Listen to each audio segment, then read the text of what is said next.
Here we go.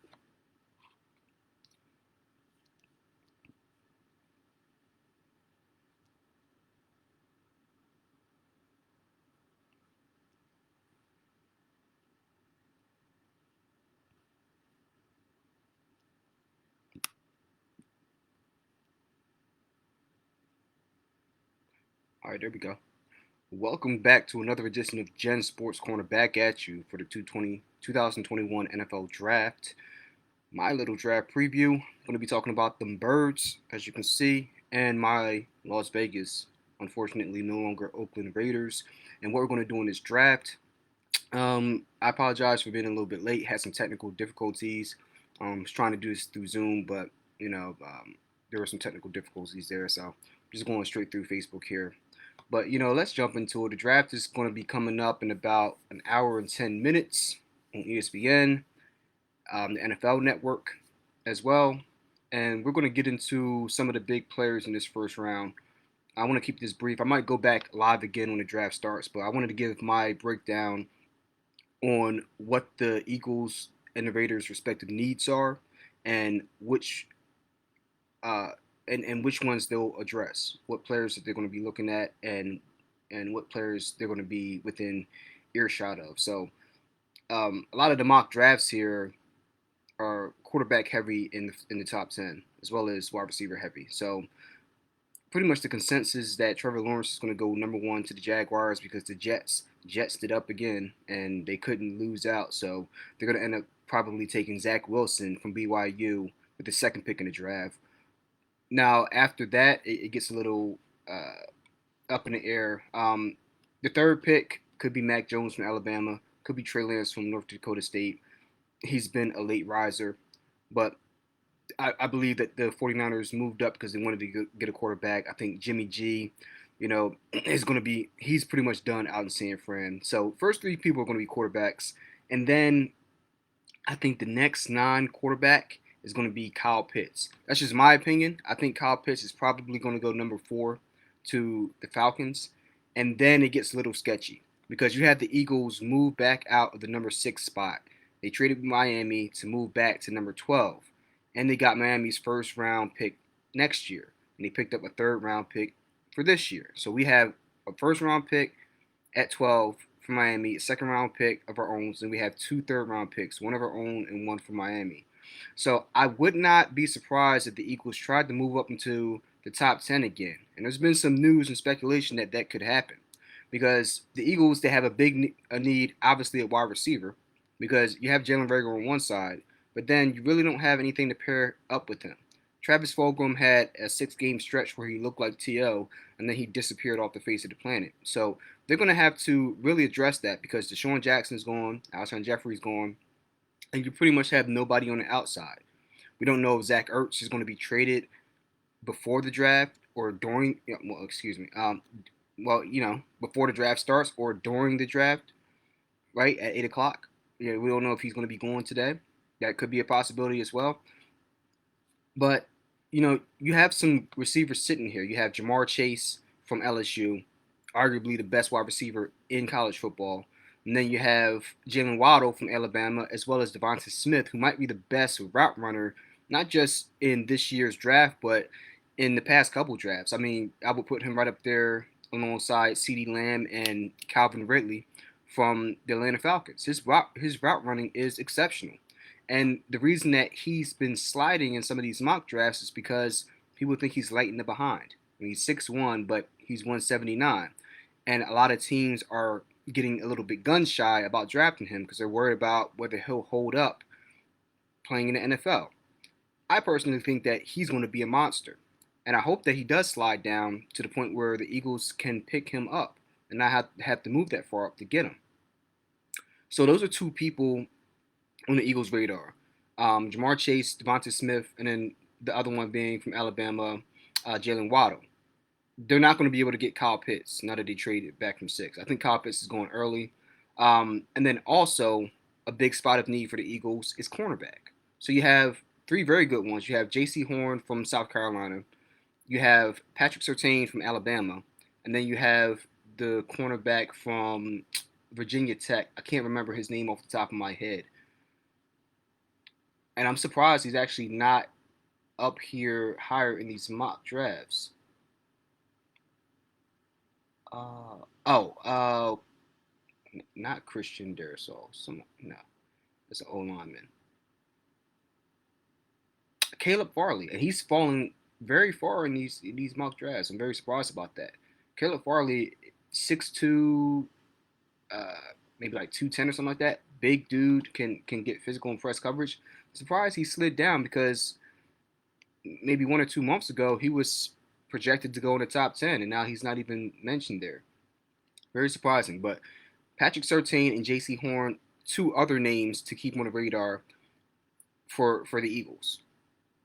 They may or and they may or may not have to move up to get either of these guys. But it's going to be very interesting because one of the rumors was that the Eagles were willing to trade up into the top 10. Yeah, I appreciate it, man.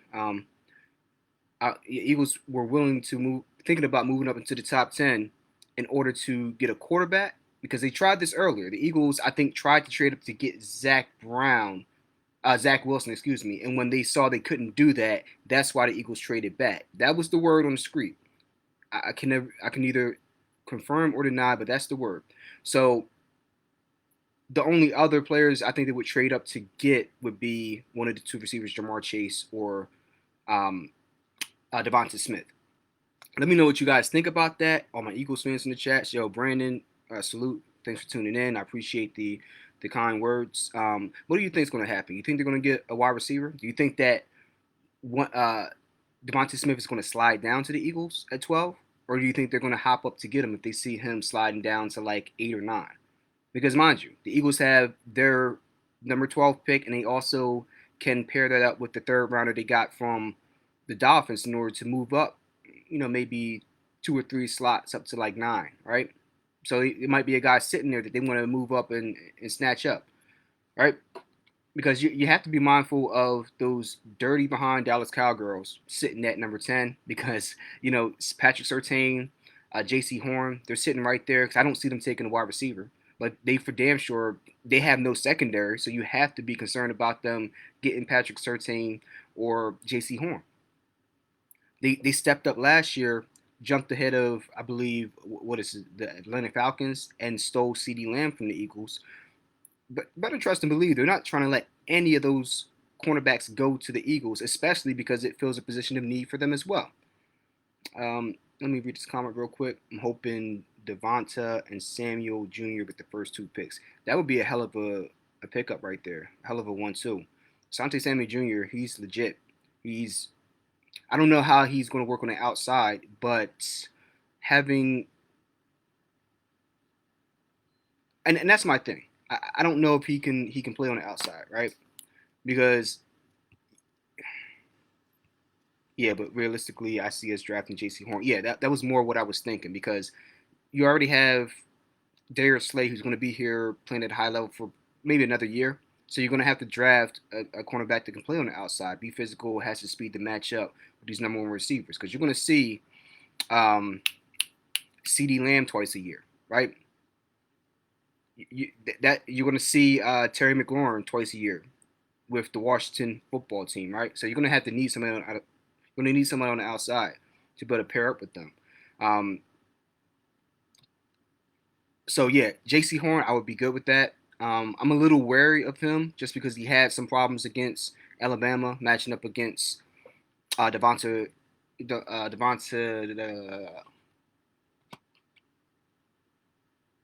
Smith.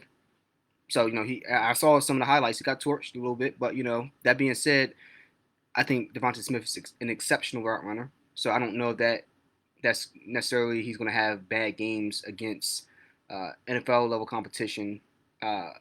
But that's something to think about with J.C. Horn. I'm more leaning towards Patrick Surtain the second if we were to pick one of the two, or Caleb Farley from Virginia Tech.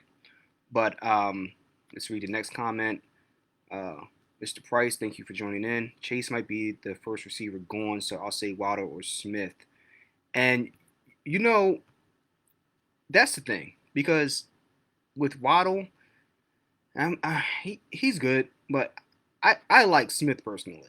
That's me personally. I wouldn't mind taking Waddle, but I wouldn't trade up to get him if that makes sense. I think he'll either drop, and if he doesn't, I would go after somebody else. More preferably one of the offensive tackles because, and I don't believe I'm saying this, but if the kid Panay Sewell from Oregon slides down to 8 or 9, the Eagles would be brain dead not to trade up and draft this kid, the offensive tackle out of Oregon.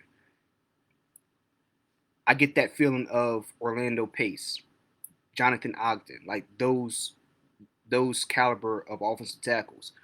So if they had a chance to get him, scrap the wide receivers, go get him because he could be your left tackle of the future for the next 10, 15 years. But realistically, I would go Chase if you get him, and if you can't, I would go Smith. I would move up to get Smith. And if you can't get him, then I would go ahead and get a cornerback over Waddle. I like Waddle, but I would go ahead and get Surtain or the dude out of South Carolina. Uh, Brandon says Quiddy Pay. I don't know who that is. Let me know in the comments what position he plays, what school he's from. I haven't heard of. Oh, Quiddy Pay, edge rusher from Michigan. Yeah, I haven't really heard much about him. Do you know if he played in a 3-4 or 4-3? Let's look him up. But you know, moving over to the defense, since you brought that up, that's a very good point.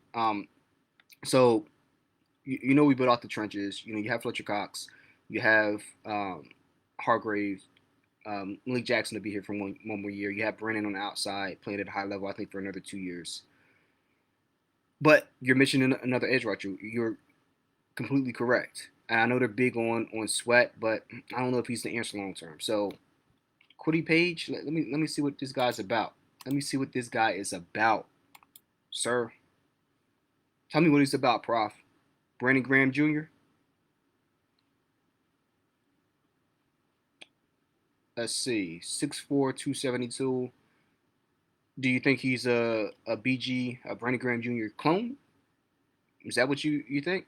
Um, Best trait: creating leverage. Strengths: explosiveness, leverage, and leg drive. Weaknesses: experience and on-field production. Very interesting. Had 6.5 sacks last year in 12 games. That's about a sack every 2 games. Okay. Mm, what do you think about that? See, for me, I'm fine with the shorter guys, but I don't know what his arm length is. I don't know. I just don't know much about him. That's somebody I'll keep on my radar. Like I said, I might go live during the draft for the Eagles pick and onward. I might go live for the Eagles and then the Raiders pick. This is just like the pre-draft program. I'll look them up. But there is somebody else that's on my radar, and the Eagles, we just don't put a premium on linebacker. But really, the pick that I want here is Micah Parsons from Penn State. He reminds me of a sideline to sideline linebacker, somebody who can just go get it. He's gonna be there when you turn the corner. He's gonna be there. When you're throwing an intermediate pass to your tight end, he's gonna be there. Like he's one of those guys. And he's somebody on my radar, not for the Eagles because they don't value him, but I hope that he goes to my Raiders. We have no linebacking core. We have no defensive tackle. We have a headhunter at safety with Jonathan Abram. We have a good outside rusher in Max Crosby, and we just picked up Ndakwe from the Jaguars, the defensive end. So we have a little bit of help on the edge, but we need that defensive tackle and that linebacker. And like I always say, you go back to the Andy Reid days with the Eagles, and when the defense was at its best, they built themselves up the middle. Their strength was up the middle. Corey Simon at D tackle, Jeremiah Trotter, the Axeman at middle linebacker, and then B Dog, Hall of Fame safety, playing at free safety, just roaming the middle. When you're built up the middle strong, you build from the inside out, that's when you can build a good defense. And the Eagles ain't going to do it because they have a blind spot there at linebacker. But I hope the Raiders do because this guy, is going to be able to give you a run stopping presence. You can get a defensive tackle in the second round, but get this guy at linebacker. Oh, Oakland, Las Vegas, get this guy at linebacker because they don't grow on trees, and don't come around that often. Um, Another person on my radar. That's the main person I want for the Raiders, honestly. Um, I don't really see anybody else that really sticks out to me, unless the dude from Virginia Tech, Caleb Farley. If he really falls down that far, the Raiders better pick him up. They better get Caleb Farley from Virginia Tech because we need help at cornerback, or they should get Micah Parsons from Penn State at linebacker. Those are the two picks I need for the Raiders right now. Okay, because the offense I think is going to be fine. The defense, we just need to be able to stop the run. We can't stop the run to save our lives. Whereas the Eagles, at least we have a solid presence in the middle. You have Fletcher Cox, who's an absolute beast. The Raiders do not. Even though we lack a linebacker with the Eagles, and they'll be dumb enough not to take a linebacker, at least we have strength in the trenches, especially in the middle, right? Which is why the Eagles need to focus on cornerback, place somebody across from Darius Slay, because really that's going to solve a lot of your worldly ills as an Eagles fan, right?